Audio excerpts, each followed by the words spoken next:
하나님의 말씀은 누가복음 19장 1절에서 10절까지 말씀입니다. 우리 한 절씩 교독하겠습니다. 제가 한 절 읽고 여러분 한 절 읽고 교도록 읽습니다. 예수께서 여리고로 들어가 지나가시더라. 삭개오라 이름하는 자가 있으니 세리장이요 또한 부자라. 그가 예수께서 어떠한 사람인가 보고자 하되 키가 작고 사람이 많아 할 수 없어 앞으로 달려가서 보기 위하여 돌무화과 나무에 올라가니 이는 예수께서 그리로 지나가시게 되밀어라. 예수께서 그곳에 이르사 쳐다보시고 이르시되 삭개오야 속히 내려오라. 내가 오늘 내 집에 유하여야 하겠다 하시니 급히 내려와 즐거워하며 영접하거늘 무사람이 보고 수군거리 이르되 저가 주인의 집에 유하러 들어갔도다 하더라. 삭개오가 서서 주께 여짜오되 주여 보시옵소서 내 소유의 절반을 가난한 자들에게 주겠사오며 만일 누구의 것을 속여 빼앗은 일 있으면 네 갑절이나 갚겠나이다. 예수께서 이르시되 오늘 구원이 이 집에 이르렀으니 이 사람도 아브라함의 자손이미로다. 인자가 온 것은 잃어버린 자를 찾아 구원하려 함이니라. 아멘. 아멘. 오늘 여러분과 함께 유명한 삭개오의 이야기를 묵상하려고 합니다. 삭개오의 이야기는 참 간단한 스토리예요. 무슨 복잡한 이야기가 아닙니다. 여리고성에 삭개오라고 이름하는 세리장이 있었는데 그 마을에 예수님이 오자 이 사람이 예수님을 구경하러 나갔는데 사람이 너무 많아가지고 볼 수가 없는 거예요. 그런데 이 삭개오는 키가 작아서 사람들이 서 있으니까 아무리 깡충깡충해도 예수님이 보이지 않으니까 옆에 있는 나무로 올라갔다. 옛날에는 뽕나무로 올라갔다 그랬는데 이제 그 뽕나무는 그냥 번역을 한 거고 원래 시카모 추리라고 이렇게 돼 있는데 무화과 나무다 이렇게 이제 새 번역에는 이렇게 했습니다. 어쨌든 우리나라 말로 정확한 그 나무 이름이 없는 것 같은데 어쨌든 나무로 올라갔다. 나무로 올라갔더니 예수님 보시고 나무에 올라갔네. 삭개오야 내려오라. 그래서 만나서 그 집에 가서 축복해 주시고 그가 구원에 이르렀다. 아주 간단한 얘기입니다. 삭개오가 그렇게 해서 나무에 올라가서 예수님 만났다. 그런데 이 이야기를 이 삭개오의 이야기를 한번 묵상을 해보면 이게 정말 어떻게 우리가 하나님을 만나고 예수님을 만나고 우리의 인생을 바뀌느냐 하는 중요한 그런 단서를 이 이야기가 제공하고 있습니다. 또 신앙생활을 하는 사람들도 우리가 신앙생활을 하다 보면 우리 신앙생활이 굉장히 루틴하게 쉽게 말하면 반복적으로 같은 일을 하다 보면 신앙이 굉장히 이렇게 오늘 부른 찬송처럼 메말라지잖아요. 그렇죠? 메말라지게 됩니다. 어떻게 우리가 신앙을 회복하는가 하는 그러한 단서를 오늘 이 말씀이 제공합니다. 오늘 이 말씀을 같이 한번 묵상해 보기를 원합니다. 여러분, 제가 이제 미국에 있을 때 우리 새 성도들이 많이 교회에 오고 전도를 하거나 그렇게 사람들이 오면 제가 이제 그렇게 한번 물어봤습니다. 여러 사람에게 교회를 왜 나오십니까? 이렇게 이제 물어보니까 많은 분들의 대답이 마음의 평안을 얻으러 온다 이렇게 말한 분이 많았어요. 마음의 평안을 얻으러 온다. 또 어떤 분들은 마음이 답답한데 위로받으러 나왔다 이렇게 말씀합니다. 위로받으러 나왔다. 이 대답은 절대 틀린 대답일 수가 없죠. 교회에 나와서 하나님의 말씀 듣고 예배를 하면 성령께서 우리 마음을 만져주시고 우리 마음을 위로해 주시고 번잡한 마음 가운데 평안이 오고 공고한 마음 가운데 하나님의 위로가 있습니다. 그것이 절대 틀리지 않습니다. 그렇습니다. 그런데 문제는 그게 정말 우리 나오는 가장 교회에 나오는 중요한 목적은 아니다. 그것보다 더 위로받는 것뿐만이라면 이 세상에서도 얼마든지 위로받을 수 있잖아요. 세상에서도 위로해주는 가수도 있고 코미디언도 있고 얼마든지 있지 않습니까? 근데 교회에 나와서 우리가 하나님 만날 때 우리는 위로받는 것 이상을 우리가 받아야 되는 것입니다. 위로라고 하는 것은 참 좋은 일이지만 정말 어려운 상황을 만나는 사람한테 그 위로라는 것은 사실 실질적으로는 도움이 되지 않아요. 마음만 좀 이렇게 만져주는 것뿐이지 정말 위로라는 것은 위로를 줄 뿐만 아니라 그 문제를 해결해 줘야 되는 것이죠. 그 문제를 해결해야 그게 진짜 도움이 되는 것입니다. 하나님 말씀을 들으면 그 말씀이 우리의 마음을 위로해 주지만 단순한 위로가 되는 것이 아니라 그 말씀 가운데 나를 문제를 해결해 주고 어려움을 벗어나게 하며 또 하나님 앞에 가까이 나가는 역사가 일어나야 되는 것이죠. 그게 중요한 것입니다. 그게 진짜 우리가 예수를 믿는 것이죠. 어떤 병원이 있는데 분위기가 너무 좋습니다. 의사들도 간호원들도 너무나 친절하고 또 환자들도 다 좋고 시설도 좋고 대기실도 깔끔하고 정말 좋은 시설에 아주 쾌적한 환경. 그런데 이 좋은 병원에 한 가지 결점이 있어요. 그거는 그 병원에 가는 사람 중에 나았다는 사람이 별로 없는 것입니다. 그럼 여러분 어떻습니까? 그 병원은 좋은 병원입니까? 좋은 병원이라고 할 수 없죠. 그 병원은 정말 가면 위로가 되고 정말 편안하고 다 좋은데 문제를 해결해 주지 못하는 병원은 좋은 병원이 아닙니다. 교회도 마찬가지죠. 교회는 영적인 병원입니다. 교회에 와서 우리 성도님들이 치료를 받아야 되는, 우리의 마음이 나음을 입어야 되는 것입니다. 문제가 해결돼야 되는 거죠. 그래야 좋은 교회인 거예요. 우리의 영혼뿐만 아니라 우리의 실질적인 문제 가운데서도 치료가 받는 그런 역사가 일어나는 우리 그레이스 교회가 되기를 예수님 이름으로 축원합니다. 그렇게 돼야 되는 거예요. 우리가 그래서 많이 기도하고 우리가 하나님 앞에서 나가야 됩니다. 오늘 아침 말씀에 이 삭개오라야말로 예수님을 만나서 그 인생이 혁명적으로 변한 사람이죠. 삭개오라는 이름, 그 뜻을 찾아보면은 그 원어가 무슨 뜻이냐면 깨끗한 사람이라는 뜻이에요. 삭개오, 깨끗한 사람. 그런데 그 이름과 달리 삭개오는 세리장이었습니다. 세리장. 당시 세리는 백성들에게 엄청나게 혐오스러운 존재였습니다.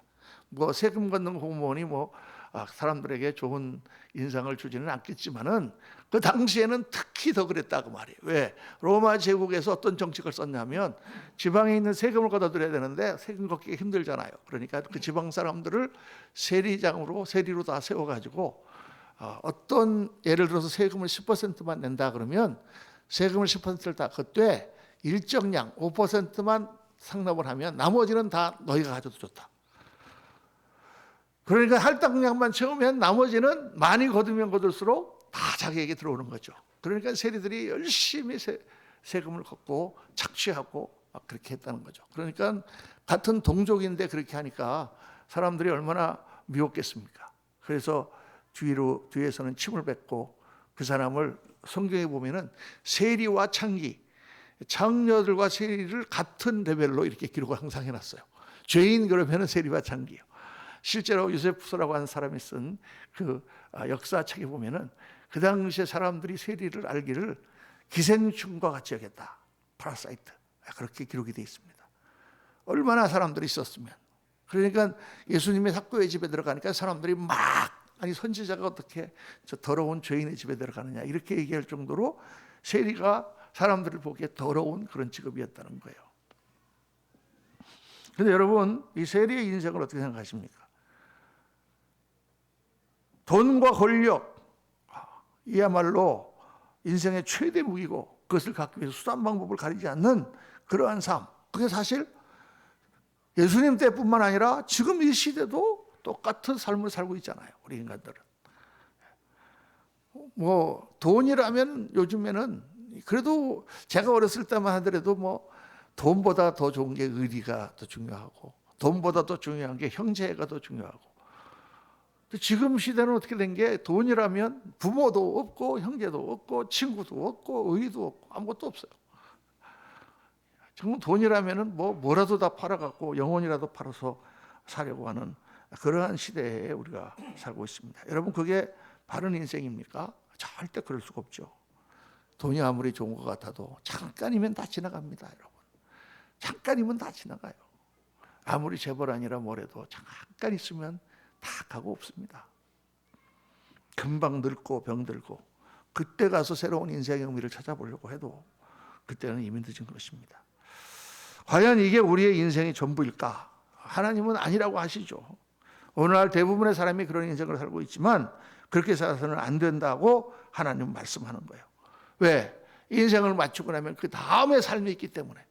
이번 주 수요일 날은 영화 구원론의 이제 마지막 시간으로 영광, 우리가 어떤 영화 가운데 올라갈 것인가를 여러분과 함께 한번 묵상해 보려고 하는데 예수 믿는 사람들은 그 영화를 바라보는 사람들이죠. 영광스러운 변화. 그게 우리의 인생의 목표입니다. 이 땅에서 정말 하나님의 능력으로 힘있고 강하고 아름답고 복되고 풍성한 삶을 살 수도 있지만은 때로는 우리가 고달프고 때로는 우리가 괴롭고 때로는 고난을 당할지라도 우리에게는 영원한 영광이기 때문에 이 짧은 인생 잠깐 있는 인생을 그 영광을 위해 살다가 주님 앞에 갔을 때 영원히 그 영광을 누릴 것이다. 이게 우리 예수 믿는 자들의 소망이고 모든 성도들이 그렇게 살아야 되는 거예요. 그래야만 정말 이 땅에서도 힘을 얻고 이 땅에서도 평강이 오는 것입니다. 그 부분을 우리가 잊어버린다고 말이에요. 우리가 이 삭개오 이야기는 예수님을 지금 처음 만나는 사람들에게도 해당되는 이야기지만은 예수님을 믿는 우리들에게 때로는 더 해당되는 말씀이에요. 때로는 목사같이 이렇게 주의 사역을 하는데 이게 모든 것이 매일같이 똑같은 일이 반복되다 보면은 영적으로 너무 무뎌지는 거예요.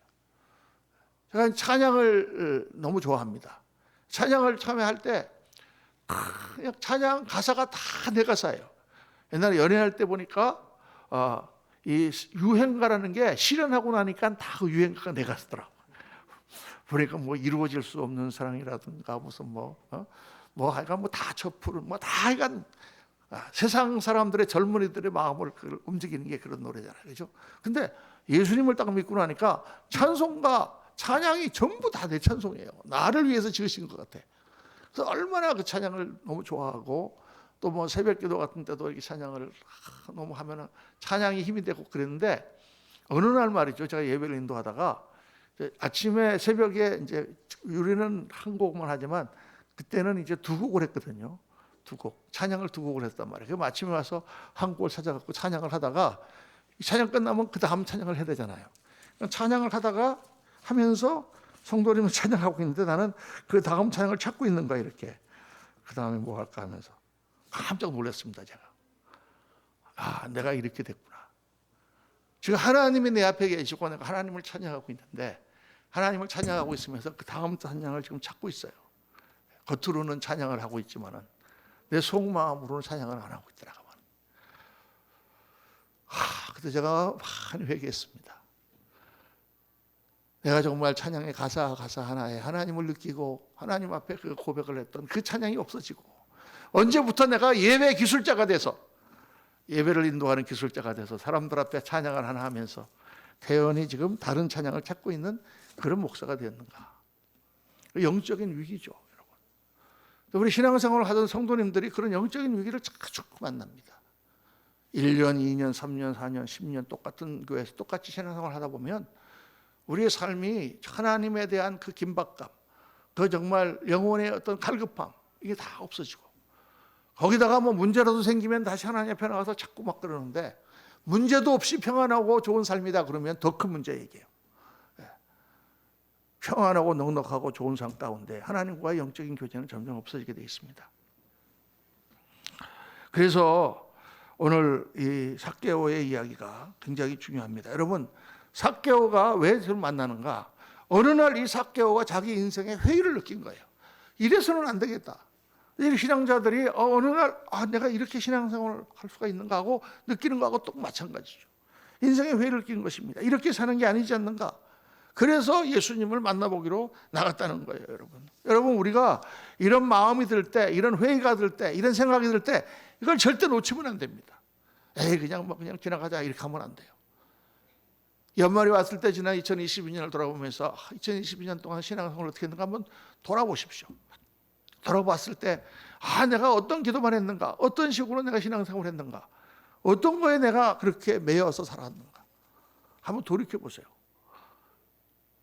그때 내 마음에 내가 이렇게 신앙생활을 하는 게 아닌데, 내가 이런 사람이 아니었는데, 그런 생각이 들잖아요, 여러분. 그때가 하나님 부르시는 때입니다. 그때 삭개오처럼 그 변화의 필요성을 깨달을 때 제일 우리 신앙에서 중요한 그 모멘트들이 바로 뭐냐면 내 인생에 내 신앙에 변화가 필요하다라고 느끼는 때입니다. 그게 바로 성령의 부르심이에요, 여러분. 내가 지난 한 해 살아왔던 나의 신앙의 삶이 최고의 신앙의 삶이었다고 확신하십니까? 별로 그렇지 못할 거예요. 뭔가 다른 것에 이렇게 매여서 그렇게 뛰어다녔던 그런 삶입니다. 주님을 믿었던 그 뜨거웠던 그런 마음이 굉장히 식어버렸던 그런 삶이었을 수도 있어요, 여러분. 인생에 대해서 이 삭개오는 자기가 지금까지 추구해왔던 그런 돈과 명예와 권력과 이런 것에서부터 뭔가 회의를 느끼는 것입니다. 그게 자기에게 진정한 행복을 줬다면 회의를 느낄 까닭이 없죠. 그래서 삭개오는 주님을 만나보기로 한 것입니다. 오늘날 이 세상 사람들 보면 참 정말 열심히들 삽니다. 정말 열심히들 살아요. 그런데 저는 목사로서 그런 사람들을 볼 때마다 굉장히 걱정이 됩니다. 열심히 뛰지만 그 열심히 뛰고 난 다음에 뭐가 있냐고 말이에요. 잠깐의 만족이 있을지 몰라도 그 다음에는 허무가 찾아오는 것입니다. 삭개오는 인생의 회의를 느낀 바로 그때 예수라는 분의 소문을 들었습니다. 어떤 분이 있는데 그분이 400년 동안 선지자가 없던 이 땅에 선지자로 오신 분이다. 병자를 고치고 귀신을 쫓아내고 죽은 자를 살리는 분이다. 어떤 사람은 그 사람이 무리를 걸어갔다는 걸 본 사람도 있고, 어떤 사람은 그 사람이 광야에서 5천 명을 먹였다는 소문도 그런 소문도 들리고 여러 가지 소문이 들리는데 그분을 한번 만나보고 싶었습니다. 그분은 우리가 기다렸던 바로 메시아, 우리 구원자라고 사람들이 그렇게 이야기합니다. 그런데 어느 날 그 기적의 선지자 예수가 자기 마을에 오다 여리고 성으로 왔다는 것입니다.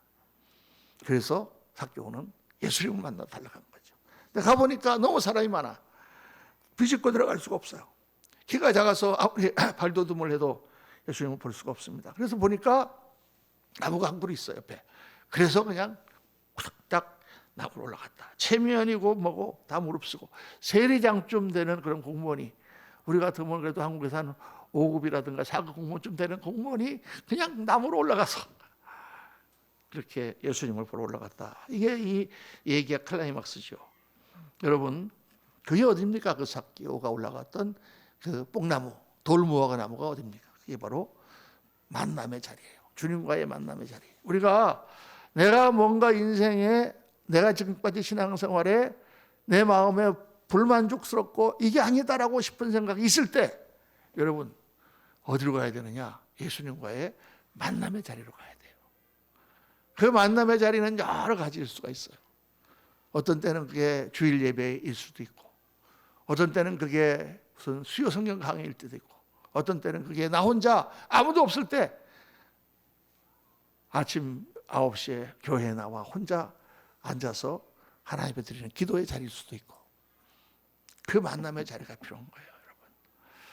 그 자리로 나가 우리 주님을 만납니다. 우리 새해부터 금요 기도회를 시작하기로 했습니다. 금요 기도회. 금요 기도회는 금요일 날 밤 9시부터 이제 한 11시, 10시 반, 11시까지 이제 기도하는 그런 시간인데, 굉장히 피곤한 시간이죠. 저는 이제 금요 기도회에 그런 얽힌 그런 얘기가 있습니다. 제가 이제 뉴욕에서 목회할 때, 뉴욕에서 처음 개척을 해서 정말 어렵게 목회를 했고, 제가 목회하던 성도들이 다 어려우신 분들이었습니다. 뭐 미국에 들어올 때 돈 한 푼 안 가지고 주민등록증 하나 갖고 들어오신 분들도 있고, 담 넘어서 캐나다에서 멕시코에서 넘어오신 분들도 있고, 영주권도 없고 다 이런 그냥 뭐 야채 가게라든가 생선 가게라든가 그런 데서 12시간, 최소의 12시간, 최소. 그냥 나가는 시간 1시간, 들어오는 시간 1시간 그러면은 14시간, 보통 16시간, 심지어는 아주 가게에다가 위에다가 이렇게 다락같이 해갖고 그 위에 침대하고 다 갖다 놓고 거기서 자고 거기서 일어나서 일하고, 그리고 이제 샤워할 때만 집에 들어가는 분들도 있었어요. 그런 성도들, 여자들은 그냥 네일 가게 가서 남의 발 닦아주고 발 뒤 축 다 깎아주고 이거 다 갈아주고 하는 그런 일들, 독을 많이 마셔가지고 전부 알레르기에다가 뭐 암도 걸리고 막 그런 성도들이 다 그런 성도들이니까 너무 일하는 게 피곤합니다. 그래서 목사가 이 교회에서 기도 운동을 해야 되는데 육신들이 피곤하잖아요. 다니엘 특별 새벽 기도를 하면은요, 새벽 5시 반에 하는데 그렇게 밤늦게 11시, 12시까지 일하고 어떻게 5시 반에 새벽 기도를 나옵니까? 또 더군다나 그때는 2월 달에 했거든요. 눈이 와요, 눈이. 다니엘 새벽 기도할 때 눈이 온단 말이에요. 처음에는 뭐 아무도 나오려고 하지 않는 거예요. 성도들이. 나올 수가 없는 거예요, 아침에. 새벽 기도라는 건 한 번도 안 해본 분들이고, 교인이 한 120명 이렇게 모였는데, 어른만. 다 교회를 한 번도 안 다녀보신 분들입니다. 한국에서도 안 다녀본 분들이에요. 110명 정도가 교회는 처음 나오는 분들이에요. 우리 교회 장로를 3분 세웠는데 다 우리 교회에서 세례 받으셨던 분들이에요. 그러니까 새벽 기도라는 건 평생 해본 적도 없는데 거기다 다니엘 특별 새벽 기도 21일을 이거는 자기들 일하는 환경에서 있을 수 없는 거예요. 그러니까 처음에는 아무도 안 나오는 거예요. 그래서 뭐 제가 가서 그 집 앞에서 픽업한다고 가서 전화를 걸었는데 안 받다가 나중에 받으면 목사님 지금 일어났는데 죄송합니다. 그리고 이제 그런 식으로 이제 시작을 했는데 이제 기도가 시작되면서 그래서 처음에 저는 21일을 금식을 했습니다. 목사가 어떻게 하겠어요? 여러분은 힘들죠. 여러분은 새벽 기도 나오시고 나는 굶고. 그래서 21일을 깡으로 물만 마시고 금식을 했습니다. 평생 처음으로 죽는 줄 알았어요. 그러면서 이제 금식 기도가 시작되고 우리 성도님들이 한 사람씩 나오기 시작하면서 이 2해가 가고 3해가 가면서 이 기도에 불이 붙기 시작했어요. 정말 기도 응답이 되니까 그때 처음 새벽 기도를 하고 나와갖고는 하는 말이 목사님 하루 종일 뱅뱅 돕니다. 뱅뱅 돌면서도 아침에 나와서 그 기도를 하면서 그렇게 이제 성도님들이 은혜를 받기 시작했습니다. 여러분 그 자리가 만남의 자리예요.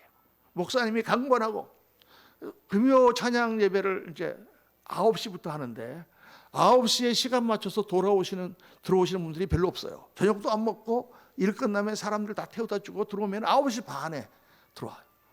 그러니까 시간을 9시 반으로 할 수 없으니까 9시로 하고 예배를 하는데 다 피곤해 지쳐갖고 목사님이 하도 그냥 빡빡 그냥 이렇게 들볶으니까 어쩔 수 없이 그냥 나오죠. 나왔는데 다 사람들 눈은 전부 다 풀어져가지고 뭐 동태 눈알 같고 몸은 다 파죽이 되고 그러니까 찬양팀이 우리 찬양팀이 이제 젊은 청년들이 한 4명이서 이렇게 찬양을 저랑 같이 했는데 찬양을 못하겠대요. 어느 날 목사님 저희 찬양 못하겠어요. 왜 못하겠냐는 했더니 단위에 서가지고 성도님들 얼굴 보면 찬양할 기분이 나지 않는다는 거예요. 박수를 치라 그래도 막 이러고 앉아서 치고 앉았구나. 뭐 얼굴이 다 빠져갖고 찬양도 안 하고 있으니까 찬양을 못하겠다는 거예요. 그래서 막 처음엔 제가 막 이래서 되겠습니까? 우리가 하나님이 김일성 앞에 가서도 이렇게 막 박수를 치는데 하나님 앞에 하면 안 됩니다. 그래서 박수 치세요 막 하고 막 야단치고 막 그랬는데 그래도 안 쳐. 뭐 칠 수가 있나 이게. 그래서 이제 어떻게 했냐면 그러면 성도들을 보면 우리가 너무 맥이 빠진다. 우리가 하나님 앞에 찬양하는 거지 성도들한테 하는 거 아니지 않냐. 그러니까 다 돌아서 그래가지고 다 다니서 내려갖고 찬양팀이 전부 여기 서가지고 여기를 다 보고 저도 여기를 보고 성도들을 안 봐야 은혜가 돼. 보면 은혜가 안 돼. 그래서 그냥 우리끼리 찬양한다 생각하고 찬양한 거야. 그냥 뭐 뒤에서는 박수를 치든 말든 뭐 그냥 우리끼리 그냥 하나님 찬양하고 울고 뭐 하나님 보고 찬양하고 했는데 사람들이요 은혜를 받는 거예요. 들어올 때는 일주일 동안 일하고 밤늦게 파죽이 돼갖고 시들어갖고 들어왔는데 찬양 예배가 끝나고 갈 때 기도하고 갈 때는 다 얼굴에 생기가 다시 도는 거예요. 그래서 집사님들이 그러는 거예요. 목사님 정말 금요일날 저녁에 나올 때는 정말 가기 싫고 그냥 집에 가서 좀 자고 싶은데 그래도 그냥 목사님이 하도 그냥 들볶으니까 어쩔 수 없이 나가서 앉았지만 2시간 예배가 끝나고 밤 12시에 들어가는데도 힘이 나요. 여러분 목회가 어려워요. 그래서요. 제 마음 제가 그 금요 기도회를 안 하려고 그냥 몇 번 생각했었어요. 이렇게 피곤한 성도들한테 내가 이게 무슨 짓인가. 이런 프로그램 만들어서 뭐 거기서 돈이 나와 뭐가 나와. 그만두고 싶은데 성도들이 그 공경과 어려움을 벗어날 수 있는 길은 그 피곤한 가운데 나와서 하나님께 매달리고 하나님을 붙드는 길밖에 없으니까. 그러니까 더 기도해 보면 하나님이 그래도 해야 된다. 그래도 해야 된다. 몇 명이 나와도 해야 된다. 그래서 하는 거예요. 그런데 성도님들이 그 은혜를 받는 거예요. 그리고 힘을 얻는 거예요. 문제가 해결되는 거예요. 하나님의 역사가 나타나는 거예요. 그 자리로 나가야 됩니다. 그 자리로 나가야 돼요. 내년도부터 우리가 새해 첫 주 금요일부터 금요 찬양, 금요 심야 기도회를 시작하기로 했잖아요. 기도 가운데 자꾸 하나님 말씀하시고 우리 성도님들, 구역장님들도 말씀하시고 안 되겠다. 기도회를 해야 되겠다. 다 피곤하고 바쁘고 시간이 없지만 하는 것입니다. 여러분, 이 자리로 나가야 돼. 하나님께서 부르시는 자리가 있어요. 내 마음에 그 마음이 일어날 때 나가서 하나님 앞에 매달려서 기도해 봐야 돼요. 근데 하나님께서 우리를 만나 주시고 조건 없이 다시 우리에게 새 힘을 주십니다. 정말 주님은요, 여러분, 삭개오가 지금 주님을 만나러 갔다고 우리 생각하잖아요. 삭개오가 주님을 만나러 갔고 삭개오가 키가 작아서 눈에 안 보이니까 삭개오가 뽕나무 위로 올라갔지 않습니까? 돌 무화과 나무로 올라갔잖아요. 근데 여러분, 여기서 이상한 게 있습니다. 예수님이 삭개오의 이름을 어떻게 알았을까요? 예수님은 지금 지나가시다가 여리고로 들리셨는데 여리고에서 사람들 앞에서 집회를 하고 말씀을 하시다가 나무에 올라간 사람이 하나 있어. 근데 그거 삭개오인지 어떻게 알았을까요? 예수님이 삭개오야 내려오라. 오늘 내가 내 집에서 유하해야 되겠다. 삭개오의 이름을 알았다는 것은 예수님이 여리고성을 왜 가셨느냐? 삭개오를 만나러 가셨단 말이에요. 예수님이 스토리를 쭉 보면은 누가복음 뒤에 나오는 스토리가 지금 예수님이 예루살렘을 향해 가고 계십니다. 저 위에서부터 베레아 지방을 통해서 가고 계시는데 여리고로 가려면 요단강을 건너가야 돼요. 그냥 쭉 밑으로 내려가서 예루살렘으로 바로 갈 수 있는데 길을 돌아서 여리고성으로 가셨단 말이에요. 왜 가셨을까? 왜 여리고성을 들리셨을까? 그 이유는 삭개오를 만나러 들어가신 거죠. 그러니까 우리가 뭘 깨달을 수 있냐면 우리가 하나님 앞에 나가서 내가 이렇게 기도해야 되겠다. 새해 이렇게 프로그램이 시작하는데 내가 한번 같이 해봐야 되겠다. 이렇게 내가 생각하고 내가 나가는 것 같지만 사실은 그 자리는 하나님께서 우리를 위하여 마련해 주신 자리고 하나님께서 기다리고 계신 자리다. 그 말이에요. 기다리고 계신 자리. 사랑하는 성도님들, 하나님께서 기다리고 계신 줄로 믿습니다. 그 자리로 가야 돼요. 결코 이것은 우연이 아닙니다. 예수님의 부르심을 받은 삭개오는 너무 기뻐가지고 자기를 특별히 만나주시니까 그래서 내려옵니다. 그래서 예수님 우리 집에 오세요. 그리고는 선포합니다. 주여 보세요. 앞으로는 제가 제 소유의 절반을 띄어서 가난한 자들에게 다 주겠습니다. 지금까지 벌어왔던 모든 거 다 내가 나눠주겠습니다. 혹시 내가 다른 사람에게 토색해서 그렇게 거둔 거 있으면 4배로 갚아주겠습니다. 혁명적인 선포를 하시죠. 이게 여러분 세 번째 중요한 게 우리가 신앙생활을 하면서 혁명을 선언해야 된다. 혁신을 선언해야 되는 것입니다. 내가 이제부터 오늘 이 말씀 듣고는 오늘부터는 내가 이렇게 하겠다고 선포를 하는 거예요.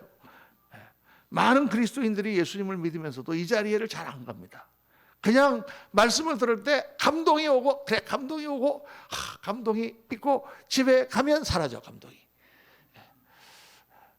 많이 가시는 분은 그 다음 날까지 사라져. 어떤 분은 성전문을 나가면서 바람이 불 때 확 사라져요. 이 마음이 들었을 때 깨달음이 왔을 때 결단이 필요합니다. 그래요. 하나님 그렇습니다. 오늘 말씀이 정말 맞습니다. 내가 앞으로는 이렇게 하겠습니다 하고 마음에 결단하는 것입니다. 그때 예수님 뭐라고 그러세요? 이 집에 오늘 구원이 이르렀다. 여러분 이 구원이라고 하는 말은 성경에 영혼의 구원만을 말씀하는 게 아니에요. 많은 경우 구원이 이르렀다 하면은 영혼의 구원뿐만 아니라 그 사람이 가지고 있는 문제에서부터의 구원을 말씀하시는 거예요. 질병 있는 사람은 질병으로부터 구원받는 것이고 전쟁통에 있는 사람은 전쟁으로부터 구원받는 것이고 죽음길에 갔던 사람은 죽음으로부터 구원받는 것을 말하는 거죠. 모든 공경에서부터 하나님께 구원해 주신다. 바로 이 자리를 나가서 하나님 앞에 나의 결단을 선포하고 주님 앞에 고백할 때 하나님의 능력의 역사를 체험하는 거예요. 여러분 이 신앙생활의 능력의 역사를 체험해야 우리 신앙이 강해지지 않습니까? 체험이 없는 신앙이 얼마나 약합니까? 우리가 갖고 있는 게 다 옛날에 목사님 옛날에 20년 전에 제가 기도할 때 그런 일이 있었어요. 그것밖에 없는 거예요. 그 하나님은 오늘도 우리 가운데 역사하시는 하나님이신 줄로 믿습니다. 오늘 우리의 문제를 놓고 기도하고 하나님 역사하시고 우리의 병을 낫게 하시고 우리의 재정적인 문제를 해결해 주시고 오늘도 우리 가운데 역사하시는 하나님을 체험해야 되잖아요, 여러분. 근데 그 체험하지 못하는 중요한 이유 중에 하나가 혁명을 결단을 선포하지 않기 때문에요. 하나님 앞에. 여러분 그 고백을 하나님이 얼마나 듣기 기뻐하시는지 아십니까? 근데 우리는 마음이 약해서, 연약해서 결단을 아침에 해놓고도 저녁에 또 뒤집어져요. 어제 내가 그렇게 결단했는데 오늘 또 마음이 또 바뀌어. 우리는 그런 존재입니다. 우리는 할 수가 없어요, 사실은. 의지력이 강한 사람은 좀 다르실지 몰라도 대부분의 사람들은 그렇습니다. 그런데 어떻게 되느냐? 그러면 또 결단하는 거예요. 또 혁명을 선포하는 것입니다. 내가 할 수 있기 때문에 하는 것이 아니라, 나 자신을 믿기 때문에 하는 것이 아니라, 나는 늘 실패하지만 주님께서 내 허물을 지시고 십자가를 지시고 오늘도 나의 죄를 용서하시고 오늘도 주님께서 나에게 힘을 주시니까 그걸 바라보고 또 선포하는 것입니다. 저는 지금까지 신앙생활을 그렇게 해왔습니다. 제가 처음 예수를 믿고 나서 제가 누구한테 선물을 받은 책이 있었는데, 책도 아니고 복사를 해서 프린트로 해가지고 이렇게 호치키스로 찍어가지고 준 그런 책이었는데, 하나님을 향한 갈망이라는 책이었어요. 하나님을 향한 갈망. 나중에 그걸 찾아보니까 Hunger for God이라는 책인데, 조지 버워라고 하는 그런 오퍼레이션 모빌라이제이션이라는 선교단체를 운영하시는 분이 쓴 그런 책이었습니다. 정진경 박사님이 번역을 하신 책이었는데, 그걸 읽고, 얼마나 얇은 책인데 읽고 또 읽고 읽고 또 읽고 한 열 몇 번을 읽은 것 같아요. 근데 거기에 이렇게 나와 있습니다. 우리 신앙의 삶은 어떻게 해야 되느냐? 인생의 혁명을 선포하라. 매일 아침 일어나서 내 인생의 혁명을 선포하라. 오늘 아침에 선포하고 오늘 저녁에 네가 또 실수했더라도 또 그 다음 날 또 혁명을 선포하라. 나는 새 사람이다. 나는 그리스도 안에 새 피조물이다. 나의 옛날 것은 지나갔다. 나는 이제 새로운 일을 하겠다. 하나님, 어제는 내가 실패했지만 오늘도 예수 그리스도의 은혜를 입고 또 새로 시작합니다 라고 선포하라는 것입니다. 그렇습니다, 여러분. 우리가 잘 안 되는 것 같아요. 옛사람을 못 이기는 것 같아요. 옛 습관이 계속 남아있는 것 같아요. 그래도 매일 선포하고 매일 주님 앞에 나가면 여러분, 주님께서 우리를 바꿔주십니다. 할렐루야. 그렇게 바꿔온 거예요, 저도요. 지금 생각해보면 옛날에 나하고는 좀 그래도 많이 바뀌었습니다. 그 은혜가 하나님의 은혜죠. 하나님의 은혜인데 그 은혜 가운데 우리가 하나님 앞에 반응할 때 하나님이 역사하시는 거예요. 여러분, 우리 인생은요 짧습니다. 그리고 허무합니다. 근데 우리 인생만큼 귀중한 게 없잖아요. 사람이 무엇을 주고 자기의 생명을 바꾸겠느냐? 주님 말씀하셨어요. 내 생명을 바꿀 수 있는 건 아무것도 없어요. 천하를 다 준다고 해도 내 생명이 없어지면 무슨 의미가 있습니까? 이렇게 귀한 인생인데 사람들은 이 귀한 인생을 너무나 아무렇게나 살아치우고 맙니다. 다 그렇게 살아요. 그냥 아무렇게나 살아치우는 거예요. 예수 믿는 사람들은 어떻습니까? 예수 믿는 사람들은 예수 믿고 주님을 만나고 영원한 나라를 바라보며 그 소망 가운데 주님의 인도하신 가운데 그렇게 살아가는 사람들인데, 우리도 그렇게 아무렇게나 신앙생활을 하고 그렇게 치워버리는 인생이 되면 되겠습니까? 아니죠. 우리는 목적이 분명한, 우리는 영광을 바라보는 목적이 분명한 사람들이죠. 그걸 향하여 우리는 나가야 됩니다. 여러분, 예수님을 다시 만나세요. 깊이 만나세요. 깊이. 정말 그분을 만나는 그 자리에 나가세요. 여러분은 변화가 필요합니다. 혁명을 선포하세요. 내가 오늘부터는 주님 이렇게 살겠습니다. 하나씩 하나씩 내가 하나님께 방향을 틀겠습니다. 그때 주님께서 역사하시고 큰 일들이 우리 가운데 일어나게 될 줄로 믿습니다. 오늘 학교를 보면서 내가 어느 단계에 와 있는가 한번 깊이 돌아보시고, 주님 그 만남의 자리로 저를 인도해 주옵소서. 그리고 새롭게 결단하고 혁명을 선포하고 우리 모두가 올 한 해가 지나가면서 다 새롭게 돼서 정말 힘찬 2023년도를 맞는 저와 여러분 되시기를 예수님 이름으로 축원합니다. 기도합시다. 할렐루야. 아버지 하나님, 오늘 말씀을 묵상하면서 우리가 늘 잘 아는 삭개오의 이야기, 주일학교 때부터 들어왔던 이야기지만 그게 정말 우리에게 새로운 말씀으로 다가옵니다. 그렇습니다. 우리가 뭔가 바뀌어야 되지 않겠습니까? 새해를 맞으며 삭개오처럼 주님이 마련해 놓으신 자리, 그 자리로 저희들 나아갈 수 있도록 도와주시고 그 뽕나무 위에서 주님을 만나고 우리의 모든 삶이 또다시 새롭게 변화되고 하나님이 주신 그 놀라우신 은혜를 더 깊이 체험하는 우리 모두가 되도록 하나님 복을 내려 주옵소서. 우리 구주 예수 그리스도 이름으로 기도하옵나이다. 아멘. 아멘. 403